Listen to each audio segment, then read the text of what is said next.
काय रस्ते आहेत, साला रस्त्यात खड्डा आहे का खड्ड्यात रस्ता आहे हेच कळत नाहीये. इथं गाडीची काय तर माणसाच्या मणक्याची देखील वाट लागायला लागली आहे. आता बास झालं. विकासाच्या नावाखाली जनतेला खड्ड्यात टाकणाऱ्यांना आम्ही माफ करणार नाही. आता बदल हवा. पनवेलला पाहिजे आमदार नवा.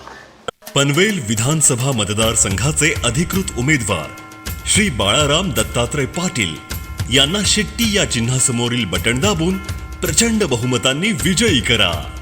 पनवेलकर 20 नोव्हेंबरला लक्षात ठेवा, शेट्टी निवडून आणायची शेट्टी.